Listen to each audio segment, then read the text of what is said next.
Mi ha colpito una università che diceva: noi non terremo conto della valutazione che hai ottenuto a scuola, ma del tuo merito. Questo un po' mi ha colpito, per dire le nostre. Poi vorrei capire quali sono le prove d'accesso con cui si va a valutare il merito, perché poi ci saranno altre prove di ingresso e si discute molto anche di questo. Però per dire che forse è entrata in crisi la pratica amministrativa, il valore amministrativo della valutazione, il valore legale, eccetera. Forse dobbiamo intravedere qualche altro scenario. Per noi, persone di scuola, la valutazione resta, e l'ho colto anche in tanti interventi, uno strumento di regolazione della relazione educativa, ma troppo spesso si trasforma in un surrogato della didattica.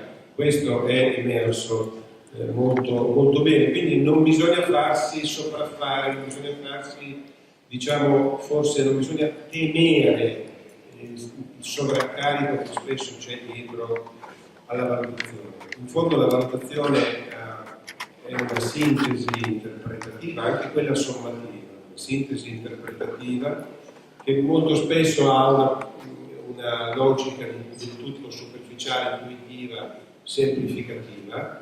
Quantomeno, mi sembra di aver colto, dovrebbe appoggiarsi ad una rubrica descrittiva, cioè capire anche in quella sintesi, in quel profilo, in quel valore, in quell'apprendimento, in quella competenza, cosa ci possiamo leggere noi, cosa può leggere la casalinga di Voghera. Io non ho detto che è il target, ho detto che dobbiamo andare oltre, e che invece il target dei ministri spesso è la casalinga di Voghera nel scegliere le formule legislative. Ecco, quindi non facciamoci impressionare dall'etichetta, voto, lettera, giudizio, aggettivo di sintesi, però mi preoccupa il voto perché veicola un messaggio molto semplificato per cui questa sintesi interpretativa da appoggiare a una rubrica descrittiva invece diventa un'operazione di tipo aritmetico, cioè non riesce a dare nessun tipo di informazione, di messaggio, di segnale, di orientamento importante.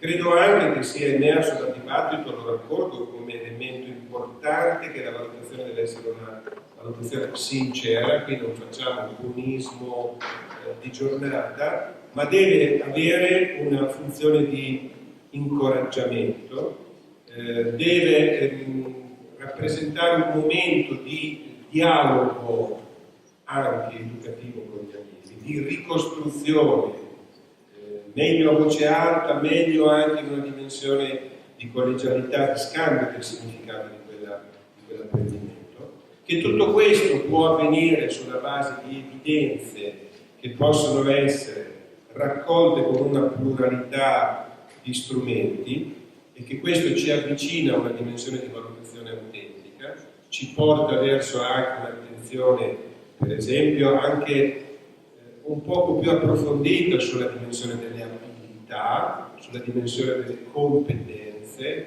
sulla dimensione della consapevolezza, del riuso intelligente di quelle conoscenze. Quindi io ritengo che dentro la scuola ci siano le condizioni per far diventare il momento, per riappacificare la dimensione della valutazione con la dimensione della didattica, non fare prevalere una logica semplicemente formale, di codificazione verso l'esterno, ma di utilizzare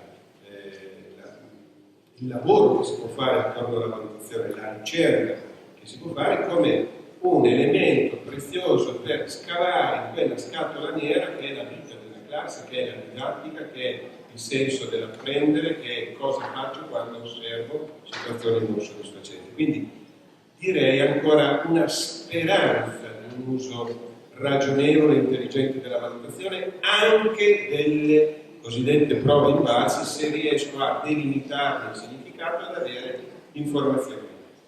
Credo anche che la suggestione che ci lanciava Maragliano, cioè di dire ma se avessimo molte informazioni queste potrebbero diventare quel feedback in tempo reale che aiuta i ragazzi noi a capire. Ecco, sì, bisognerebbe capire se si potrà, se è possibile elaborare un registro elettronico di quarta generazione, cioè in cui non sia semplicemente la battaglia navale per la media aritmetica dei voti che vengono assegnati, ma se ci sia questa capacità di leggere, di raccogliere informazioni, di restituircela, di farci in un qualche modo ragionare, perché al centro ci sarà sempre il fattore umano che dà un senso ai dati. La mia preoccupazione è che oggi ci sono talmente tanti dati che non riusciamo più a far fronte, non siamo educati alla gestione consapevole, ragionevole, intelligente, creativa delle informazioni.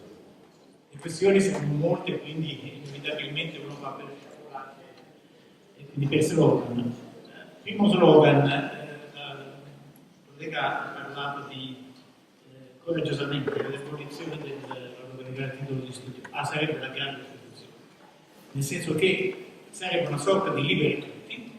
Cioè, a questo punto facciamo scuola. Cioè, facciamo scuola per insegnare, facciamo scuola per far sì che loro imparino e non per, come si può dire, per il pezzo di carta. Il problema è che il pezzo di carta, quindi il valore formale, oggi è la grande coperta che copre vuoti. Uno studente addirittura un giorno mi ha detto: professore, mi deve dare il voto, non aveva dato, cioè zero, mi deve dare il voto. Io ho detto no, non ti do il voto perché poi ti resta insomma, meglio che non ti do il voto, studia, poi ti presenti la prossima volta. No, lei mi deve dare il voto perché io pago le tasse. Aveva ragione, io pago le tasse, perché se uno si iscrive a determinati corsi, determinate rimarche, paghi. Allora, bisogna lavorare ad acquisire, acquisire per acquisire consapevolezza. Ed è una cosa grossa, perché se lavoro a questo obiettivo, inevitabilmente assumo un ruolo marginale, cioè di persona che dice le cose e delle cose stonde, cioè divento quell'intellettuale che non aiuta all'integrazione, ma aiuta invece a far nascere dubbi. Oggi l'intellettuale, anche l'insegnante, è positivamente valutato se svolge una funzione integrativa. Però questo riproduce l'esistente, e l'esistente si svuota sempre più di senso. Credo che invece il vero problema sia quello appunto di consentire all'intellettuale di essere, e quindi al docente, perché il docente è l'intellettuale, se non altro che la sua funzione è di svolgere una funzione, come dire, critica, ma critica vera, cioè quindi l'intellettuale è quello che ha dei dubbi e che aiuta gli altri ad avere dubbi, perché attraverso i dubbi tu conosci il mondo, no? Quindi il vero problema oggi che abbiamo è che invece i ragazzi non hanno dubbi, perché non hanno curiosità, perché la scuola non riesce a dare curiosità. O meglio, hanno tantissime curiosità, ma le governano tutte fuori. E questo allora ci deve, come dire, sollecitare a guardare con maggiore attenzione e con maggiore generosità e con maggiore disponibilità a quello che avviene fuori dalla scuola. L'apprendimento. L'apprendimento oggi, fuori dalla scuola, avviene attraverso i social. Quindi è soprattutto un'esperienza sociale, di condivisione. Io imparo da te, tu impari da me. Imparo nell'interazione, imparo nel dialogo, imparo nella co-costruzione.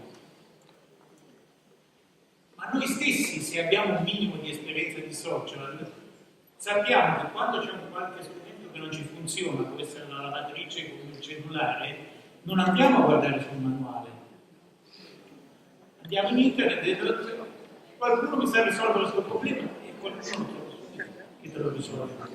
Perché è la soluzione tecnica mediata dalla persona. Quindi il vero apprendimento è quello che io faccio tra diversi ma vari. Paradossalmente imparo di meno quando ho un insegnamento.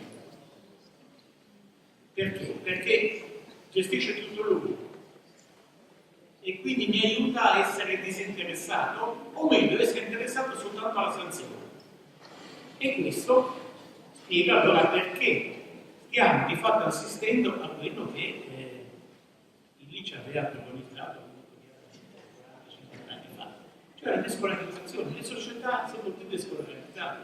In che senso? Scusate, le scuole ci sono, tutti noi siamo, come dire, viviamo quanto siamo pagati da questa istituzione, quindi ci mancherebbe, non è in questo senso che le società sono descolarizzate, ma nel senso che le società attuano meccanismi di riproduzione del sapere all'interno dei quali il compito della scuola è sempre più marginale. E infatti, quando passiamo alla dimensione del lavoro, oggi vengono particolarmente apprezzate, diciamo, competenze che sono molto lontane da quelle della scuola. Pensate ai soft skills. Ai soft skills, cioè la capacità di stare assieme, di collaborare, di avere idee all'interno di una situazione condivisa. La scuola direi che quasi il paradigma opposto a questo, no? La scuola ti aiuta alla concorrenza, cioè ti incita alla concorrenza, quindi la negazione delle soft skills. E arriviamo qui al problema dei genitori. Chi sta dentro la scuola dice io vorrei, però loro mi chiedono.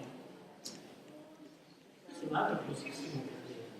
Ricordo ai tempi dell'innovazione didattica, scuola città Pestalozzi, che erano anni 70, proprio l'inizio delle grandi trasformazioni, la Lidia Tornatore, direttrice allora della scuola della città Pestalozzi, mi diceva che il vero nostro problema, ed eravamo a Firenze, dove la pedagogia, vuol dire, da tutte le parti, il nostro problema sono i genitori, che pretendono, vogliono determinate cose, che sono la loro scuola, della scuola dei nonni. Se qua vogliamo cambiare, abbiamo un troppo genitori.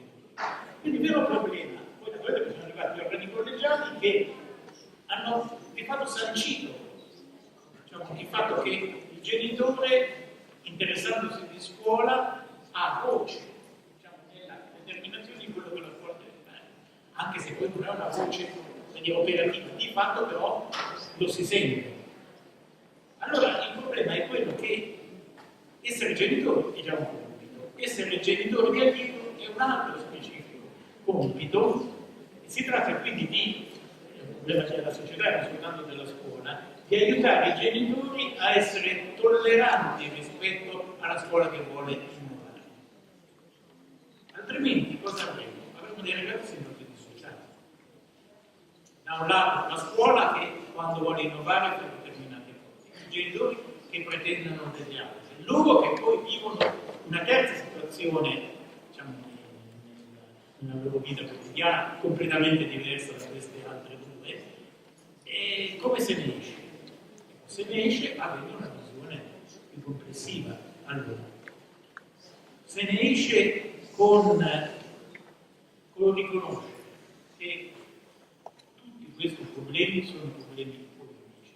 E il problema politico fondamentale della scuola oggi è l'assenza di didattica. L'assenza di didattica.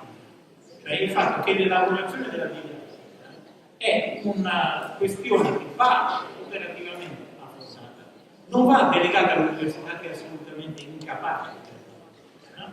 Perché ha diviso tutto il sapere per settori ed è chiaro che la didattica non può essere un settore, la didattica è un'integrazione, perché per fare didattica bisogna avere psicologia, sociologia, antropologia, epistemologia, cioè bisogna avere una visione che tiene conto di queste problematiche e di questi orientamenti disciplinari. Questo vuol dire fare didattica.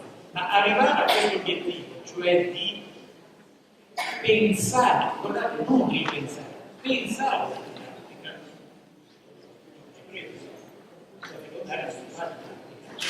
guarda lì e lì e poi c'è la valutazione. Ecco, pensare alla didattica vuol dire veramente affrontare un tema nuovissimo, no? Cioè come faccio in modo che soggetti eterogenei sviluppino un sentire e un conoscere comune. E questo è il problema oggi della didattica, che ci viene sollecitato dall'università, cioè l'apprendere in comunione, l'apprendere in in un contesto collettivo, l'apprendere attraverso uno spazio di condivisione. Quindi questa è la problematica che dobbiamo affrontare, uscendo dalla logica potenziale, individualistica, che, guardate, non ha più senso, perché non ha senso dal punto di vista economico, appartiene al mondo che non esiste più, è la logica appunto del temporismo. Cioè in un'ora facciamo una cosa, in un'altra ora ne facciamo un'altra, tu hai 7 anni allora vai in quella classe, tu hai 9 anni allora vai in quell'altra classe, poi non hai imparato quindi ripeti, cioè è una logica totalmente, pienamente egoistica. Dal punto di vista economico non esiste più questa logica, e quindi perché l'economia dell'istruzione deve essere ancora legata ad una logica primo-novecentesca? Siamo al secolo volto. Abbiamo davanti una logica che potrà non piacere, ma certamente funziona, che è quella appunto dei social. Pensate alle macchine, pensate a quello che all'interazione. Le macchine sono semplicemente dei connettori, però interagiscono e quindi imparano. Però molto spesso imparano cose che sono collegate a, come dire, meccanismi consumistici, cose che hanno un valore, diciamo così, di superficie. Possiamo aiutarli a imparare cose anche profonde e significative? La mia risposta è sì, possiamo, però ci vuole una didattica che sia all'altezza, una didattica che sia all'altezza dei genitori. Questo dobbiamo riuscire a fare. La valutazione è evidente, la valutazione non è un problema, basta con la valutazione è un problema solo per chi ha paura della vita. Chi invece affronta la questione dell'altro, risolve. Vi ringrazio per le cose che avete detto. Io non sono un'esperta di valutazione, quindi non aspettatevi da me una risposta ai vostri quesiti, perché sono anche in parte i miei. E quindi mi metto in dialogo per quel che posso. Sicuramente per quel che riguarda la scuola secondaria faccio fatica a esprimermi perché non ho un'esperienza sul campo e quindi resterei su un piano così un po' troppo generico per poter essere utile. Condivido comunque quello che ha detto la dottoressa Darè a proposito del fatto che il problema non è tanto la valutazione, ma il perché arrivano al termine di un ciclo scolastico dei bambini e dei ragazzi che non hanno apprendimenti compatibili con le nostre aspettative. Però non è un problema solo delle superiori. Io penso che sia in grandissima sofferenza anche la scuola primaria, nonostante noi abbiamo una storia importantissima e luminosa per quel che riguarda sia la scuola dell'infanzia che la scuola primaria, ma io guardo la mia situazione, ma anche quella di altre scuole, e devo dire che la scuola primaria è in grande sofferenza e non è solo un problema di risorse, perché anche quando arrivano le risorse le situazioni non cambiano di molto. Per quel che riguarda una cosa che aveva detto una maestra sul registro elettronico, io penso che il registro elettronico, non sono contraria, anzi non ho motivi particolari per essere contraria, però devo dire che l'osservazione che ha fatto la collega sul fatto che il registro elettronico induce a un certo tipo di valutazione, questo è vero, anche secondo me, e se avete presente, sono questi tutti insegnanti, quindi lo sapete, insomma, sul registro elettronico bisogna mettere numeri o giudizi sintetici con una certa frequenza, bisogna stare in quella logica lì, insomma.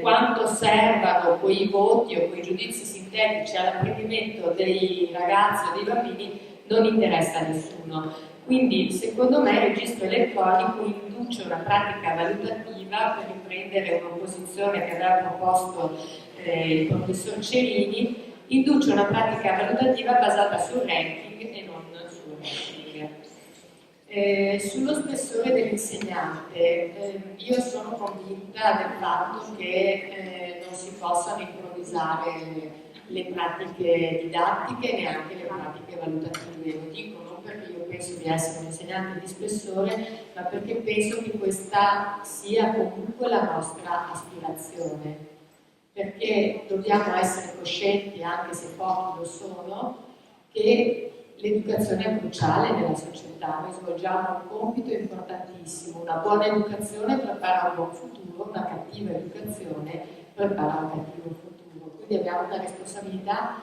enorme e quello che noi possiamo fare è senz'altro aspirare ad essere degni del lavoro che svolgiamo e del compito che abbiamo sulle spalle. Sugli invalsi, io vorrei, perché qualcuno l'ha citata, sulle prove invalsi, devo dire che secondo me c'è stata una grandissima opposizione da parte del corpo docente alle prove invalsi, nonostante le prove invalsi siano prove standardizzate non dissimili dalle tantissime prove standardizzate che impazzano nella scuola, direi di tutti gli ordini e gradi. Quindi penso che l'opposizione sia stata dovuta più al timore che quelle prove potessero diventare un volano per la valutazione degli insegnanti. E qui torno alla premessa che avevo fatto prima sui 2 pesi e 2 misure. Anzi, se devo dire proprio quello che penso, schiettamente, secondo me le prove invalsi sono meglio delle prove standardizzate che impazzano nelle scuole. Non è vero, perché sono prove È il mio punto di vista, non è la verità. Certo. Se io imparo la prova di secondo di porre un testo di 70 righe privo di qualsiasi figura, quando i bambini, almeno i nostri, leggono letture molto più brevi, attorniato da figure. È facile, prova, non credo.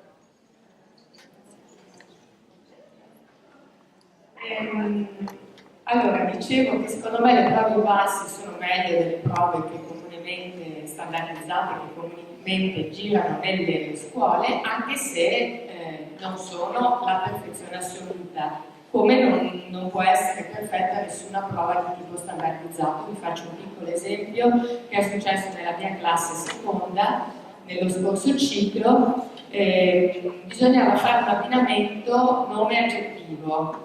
Il nome del cane e gli aggettivi erano peloso, grande, adesso non me li ricordo. Uno di questi aggettivi era piovoso. E una bambina della mia classe, con molto buone competenze linguistiche, aveva abbinato il cane a piovoso. Allora poi io le avevo chiesto come mai avesse fatto questo abbinamento e lei mi ha risposto: quando un cane bagnato si scuote, fa piovere. Mi sembra un esempio del... Sì, la prova standardizzata non può mai essere perfetta, non può mai considerare le possibilità. Ultima cosa che volevo dire a proposito di valutazione riguarda un aspetto che non abbiamo toccato, però ve lo lancio, visto che siamo in una riflessione, in un dialogo. Dunque, la valutazione sui passaggi tra un ordine di scuola e l'altro. Allora, sono stati, forse dico una cosa che voi non vi aspettereste di sentir dire da me, comunque, quando hanno abolito l'esame della scuola primaria, io un po' ci sono rimasta male. E vi spiego perché. E rispolvero i miei studi di sociologia, ma li rispolvero avendo verificato questa cosa nel concreto. Io penso che i riti di passaggio siano molto importanti e quindi il primo anno in cui non c'è stato l'esame, io ho fatto un'attività con la mia classe quinta ed era questa. Abbiamo, come nelle società indiane, dato un nuovo nome ai bambini. Quindi i bambini uscivano con un altro nome dalla scuola primaria e questo nome se lo portavano alla scuola secondaria. Il nome era composto di un nome e di un aggettivo. Il nome era scelto da ogni bambino per se stesso, l'aggettivo gli veniva dato da un gruppo di bambini. Quindi loro uscivano con un nome nuovo che poteva essere Aquila Rossa. Loro hanno dato un nuovo nome anche a me, e devo ringraziarli perché che anche per noi c'è un passaggio forte quando una classe comparisce. E a questo proposito